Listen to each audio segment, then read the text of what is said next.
بسم اللہ الرحمن الرحیم۔ کسی کی مدد کرتے وقت اس کے چہرے کی جانب مت دیکھو، ہو سکتا ہے اس کی شرمندہ آنکھیں تمہارے دل میں غرور کا بیج بو دیں۔ جو اپنی نصیب پر اکثر روتے رہتے ہیں اسے یہ خبر نہیں ہوتی کہ اس رب نے اس کے حق میں اور بھی بہتر لکھا ہوتا ہے۔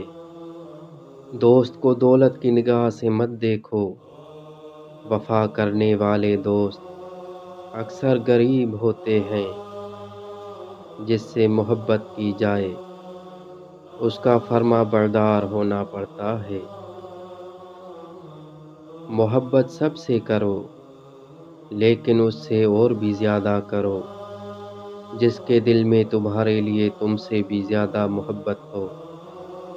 اللہ تعالیٰ سے ڈرتے رہو جس کی صفات یہ ہیں، اگر تم بات کرتے ہو تو وہ سنتا ہے، اور اگر دل میں رکھتے ہو تو وہ جانتا ہے۔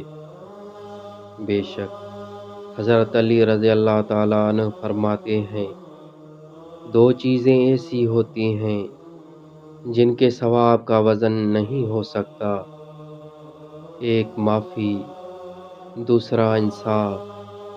اسے دیکھو جو تمہیں دیکھتا ہے، اسے محبت کرو جو تم سے محبت کرتا ہے، اس کی بات سنو جو تمہاری سنتا ہے، اپنا ہاتھ اس کے ہاتھ میں دو جو اسے تھامنے کو تیار ہو۔ تہجد کی نماز تک پہنچ جاؤ تو سمجھ لینا کہ اللہ نے اپنے بہت قریب کر لیا ہے۔ دکھ میں کبھی پچھتاوے کے آنسو نہ بہاؤ، کیونکہ تم وہ خوش نصیب ہو جسے اللہ نے آزمائش کے قابل سمجھا۔ نبی کریم صلی اللہ علیہ وآلہ وسلم نے ارشاد فرمایا، اللہ تعالیٰ کے نزدیک سب سے بہترین وہ ہے جو اپنے پڑوسیوں کے لیے زیادہ بہتر ہو۔